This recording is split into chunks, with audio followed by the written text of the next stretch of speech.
Hey guys, Andrew Stroud. I'm here in the sideboard. I'm sitting with Harry Corvese and Chris Fennell, two more of the finest limited minds in the country, and we are going to pick their brains and ask them some questions about Khans of Tarkir Limited. So let's get started. The first question, what is the best common in Khans of Tarkir draft? I'm going to go with Debilitating Injury. Getting involved with morph creatures for 2 mana is slightly above curve, and it's very powerful. All right. I'm going to also agree, but I think the Gain Life lands are also very good, and I just want to say for the record that Harry sniped my answer on Debilitating Injury. Okay, so unofficially, that's 2 votes for Debilitating Injury then? Yes. All right. Next question, how many Gain lands? You mentioned that they were very good. How many Gain lands is too many Gain lands? Well, I don't want to snipe your answer of 17, but that is incorrect. It's an 18-land format. I would play 18. I would not play the 19th one. The question is kind of flawed in that once you get to a certain amount of lands, you just stop taking them because you need cards for your deck. So if someone were to hand me a deck with 18 Gain Life lands, I'd probably play them all, but I'll never have more than 10 or 11 just because at that point I need to draft enough playables to have a decent deck. So. Yeah, I mean, there's no real reason for you to be playing Gain lands that are effectively basic lands. They only count for 1 color in your deck, although when you're drafting, it's important to think about those selections so you could possibly splash morphs that you wouldn't think about splashing otherwise. So once you're, say, in a draft, you've got maybe like 4 or 5, you start prioritizing spells over them? It just depends. I mean, if I might maybe get 4 or 5 in like a certain wedge, or 4 or 5 in a certain 4 colors, maybe I'll just be like, okay, well, this is enough lands. I can hone it in and like draft a 4-color deck with good mana and like up the power of my spells by a little bit. It's basically a risk reward type situation. The more lands you take, the more powerful cards you can play of the colors. And the more cards you can play that get passed, you can play any rare that's open. So it just becomes, at a certain point, if you have all of the same ones, it's just better to play those colors and just be more consistent. And that said, a lot of the draft decks that I find myself drafting are like heavily committed to 2 colors and splashing a 3rd sometimes. And so the tap lands, I'll take as many as I can get, but I'm not valuing them as highly maybe as some other people are. All right. The next question, I kind of feel like I got the answer out of that last one, but the next question is 5-color, is it a real archetype? I think it's real. I mean, I think that the most common occurrence of 5-color that you'll find is a shard splashing the 2 off colors for powerful cards. I'm not trying to draft a 5-color strategy, but it's a thing that you can do. Okay. I think the 5-color strategy is primarily based around morphs. If you have certain cards like Ghostfire Blade and Secret Plans and the Trail of Mystery. If you have those cards, then true 5-color is very possible because you're always going to be able to cast your morphs on 3. So you don't need to draw 5 colors of land in your opening hand. You could literally draw 2 colors of land in your opening hand and then develop your board over the next 4 or 5 turns. If you're not doing something on a morph-based strategy, realistically you want to be 3 or 4 colors. But you can, if you're drafting a lot of morphs, then the 5 colors is just fine. The next question, what archetype do you guys most want to be drafting? I like aggressive archetypes with a lot of 2-drops, so I start in white and then I branch into whichever Mardu option is most available, either red or black, and then sometimes splash the other one, white-red splashing a little black or white-black splashing a little red. My favorites. I would like to not be aggressive at all, and I would love to pass every single white small creature and play as many 0/5s and morph creatures as I can.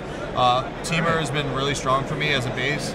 Splashing either white or black or both, with lots of morphs, all that morph into big creatures, and that's been really strong. Your late game top decks are just so much better than the aggro deck because they're drawing smaller creatures late in the game. You're drawing bigger creatures, and you always have something to play on turn 3 to block their 2/1s. So you can lose to the Mardu decks if they have Ponyback Brigades and Trumpet Blasts and like they basically token combo you, but you're almost never going to lose to them just playing like 2-drop, 3-drop, 4-drop, because you're going to just be able to play like a 0/5 and then a morph and then another morph and then a 5/5 and then a 2/5 and then a 3/5 and then just block everything that they have.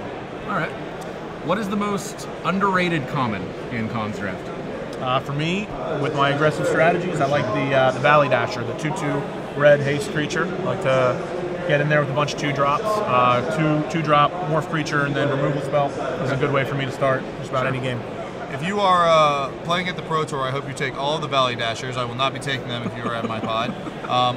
conversely, I think that the 0-5 Monastery Flock is one of the best, most underrated commons, because tempo in this format is gained on defense, not on offense, which is very strange. Yeah. So basically what you can do is you can block their guy with 1 mana available. They can spend four mana to morph it up, and then you can pay 1 a lot of times and live through that combat, and then you regain tempo on the defensive side. So I would go along the lines of those types of cards. 0-5 Defender. 0-5 Defender. I like the diversity there. We got 0-5 Defender and Hasty Grizzly Bear. Yep. Hasty Grizzly Bear. One of those things is probably... Which is weird because we're both from Pittsburgh, so we both do like to block. But it appears that how- Chris, is that how Pittsburgh yeah, works? when you live in Pittsburgh, you like to block and run the football, and that's basically how that works. However, He lives in Pittsburgh Florida doesn't, now. Pittsburgh doesn't play defense anymore either. So Yeah, right. All right, let's bring it back to Tark here. What is the most overrated rare in Cons of Tark here draft? What's the biggest trap rare? I'm going to defer this way for a sec. I thought for sure he was going to snipe me again. I think Mardu Ascendancy is the biggest trap rare, mainly because it's a 3-color rare in an archetype that primarily wants to remain 2 colors with a slight splash of the 3rd, so you can't consistently have it early in the game. And by late in the game, it may not be able to take the game over because they'll just be able to kill your guys that you're attacking with. And when the tokens attack on the following turn, they don't create more tokens. So a 3-color rare in a color combination that doesn't really want to be a hard 3 colors because they need to cast their spells on time. Sure. And it's really not playable in like a 4 or 5 color defensive deck because it only really functions when you're attacking. Okay. Now that I've had time to give it thought, the one that's at the forefront of my mind from a team draft yesterday was Empty the Pits. I first picked an Empty the Pits thinking that I could draft a nice black-green delve strategy type deck. The 4 black on that card was a ton because I ended up trying to play a 3rd color as well, so I was stretched on black sources in the deck. And then the double X, you're never really making as many zombies as you want to be making. And the delve cards, you can only support so many delve cards. Sure. So when you're playing a card like Empty the Pits, you really want to fill up your yard and then use all of it on the Empty the Pits. But if you're trying to cast like a dead drop or a 3/5 death touch, Would you say it's the Pits? It is. It sounds like the Pits. All right, let's move on to Sealed. Let's talk about Sealed a little bit. The first question for Sealed: what rare do you most want to open in Cons of Tarkir Sealed? Oh man. Let's see. Anything that has a power toughness ratio to its mana cost that's positive, like the Savage Knuckleblade or the Anafenza, 3/3s for 4, the 5/5, the 6/6 for 5 Trampler, things that are robust creatures that come earlier on the mana curve that you might expect. I don't actually know the name of the card, but I know what it does. It's a 3/4 flying bird that puts counters on things, and it gets High Sentinels of Irrational. Yeah, it has too many words, but it's a bunch of birds, and it's huge, and it kills them, and it pumps all your other guys. So even if they draw a removal spell for it after the turn it comes out, all your other creatures are better. It also sets off all of your Outlast creatures. It sets all of your Outlast triggers onto creatures that don't have Outlast. It's also got a good power to toughness to casting cost ratio. 3/4 flyer for 4 is exceptional. Yeah, that's very good. I just think that card's unbelievable, so I would love to open that. Although I've cast Sorin a couple times today, and Sorin's pretty good too. Sure. Sword seems all right. Yeah. What's the strongest color combination in Con Sealed?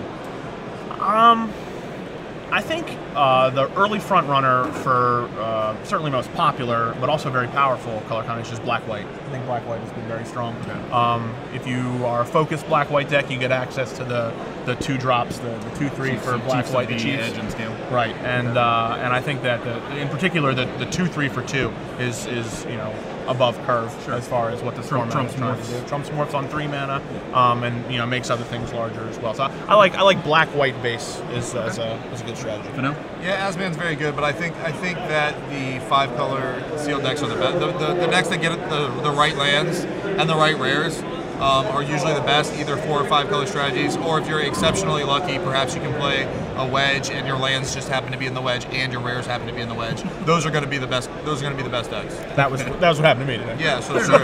I'm sure his black-white deck's very good. But He you has play it black-white and you lands beat and people. black-white mythics. Yeah. Then, yes, your black-white's very good. But at the same time, I don't necessarily think that forcing 5 colors is the best way to do it. Well, you can't force anything. It's a sealed deck. Yeah. So you don't get to choose the cards that are given to you. That's true. Moving on. Speaking of lands, how many lands should the average Con Sealed deck play? I'm going to say a hard 18 with no banners. Banners are not something I want in my deck. Slow your roll. We're getting to the banners. Oh, we have banner questions. They come next. All right. But Hard 18. I think it's 18 for sure. Okay. I would venture to say that I will never play 17. And I could conceive of a world where I play 19, but I haven't found it yet. All right. And then the next question: how many banners do you want in your sealed deck? This many all the time. I want 0 in my sealed deck. Unfortunately, I do have 1 in my sealed deck today. It's wrong. Because I was unable to get enough of the color requirements I wanted, and I had 1 banner that really eased up a lot of the color requirements in my deck. So I have 3 rares for 5 mana. The banner really helped cast all of them. So I played 1. But you can see how sad he is about the fact that he has a banner. Yes, no, I agree. I'm very sad. A necessary evil, very right? sad. If I had the banner and I was waving it, it would have a frowny face on the banner. All right, fair enough. Next question, a little hypothetical here. Your opponent plays a turn 3 morph and then a turn 4 morph. On your 4th turn, you have a removal spell. Which one do you kill? All right, so there's when you play your first morph, okay, if you have multiple morphs in your hand, there's basically 2 distinct lines of thought. There's play a morph so that I can get this morph involved in combat, I don't care that it dies, or play this morph so that I can flip this on 5. Okay. And because that's really the mana cost where the most powerful morphs get to flip. I think if they go morph, I'm going to assume that the first morph is the less powerful, the one that they were willing to run out there and see what happens, the one that they were willing possibly to trade with another morph, and I'm going to be interested in killing the second morph. All right. I think as a whole, what he's saying is correct. A lot depends on what they did on that turn. I mean, presumably you had a turn 3 play because there's so many. So it's like, did they attack with their morph into your morph prior to playing the next morph? Which they almost certainly did, which would prove Harry's point, because if they attack, they were willing to trade it. Sure. If they don't attack if they play a morph on 3 and then they just don't attack into your morph on 4, I'm just going to kill that because obviously it has value. There are a ton of subtle games that you can play to discern the power level of the morphs. Yeah, I think that's what you're getting into. I mean, you can usually just watch people's face and they're and tell what they played their morphs as. That's one of the huge advantages to skill in this format, is being able to play morphs, know when to block, know what to block, read them for what it is. Yeah. Are they happy with their current position? Are they, they have a face-down creature, they have unknown information? Do they feel like they're, Sure. Are they presenting themselves in a more, aggressive, combative light? There's more than just logic to it, I guess. Yeah.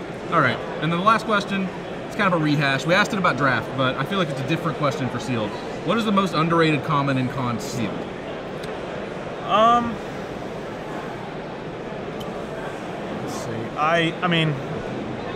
I love the things with a lot of toughness on them that are not getting a lot of light. So Monastery Flock was a good example of that. I think the 1/5 flyer for 5. I can't remember the name of that. He unmorphs for 4. He's a white card. Of pigeons. Flock of birds. Flock of seagulls. Yeah. The really confusing thing about the 1/5 flyer is people seem to be more than willing to play the 2/5 reach snake. People think that guy is actively good. That guy might as well have defender, right? He just doesn't attack ever. And the bird can actually attack late in the game. Now, grant you, the bird doesn't trade with the morph, whereas the 2/5 does trade with the morph, which is basically the only difference. But they're almost exactly the same card, and you can unmorph the bird for 4. Sometimes also regaining tempo. If they attack on turn 5, you can block with the bird, and if they unmorph for 4 power, you can unmorph the 5 toughness and block. So, I don't understand the disparity between those 2 cards and why people think one is so much better than the other. I mean, they're 6 and 1/2 dozen the other to me. Okay. I agree. The only real difference is that you can sometimes swarm a 1/5 with multiple 2/2s, whereas the 2/5, like he said, is able to block it. But I agree, 1/5. Well, I am out of questions. So Harry, Chris, thanks for joining me. Don't take the haste guy. Our pleasure. Don't do it. Stick around. We've got plenty more coverage coming of Grand Prix Orlando.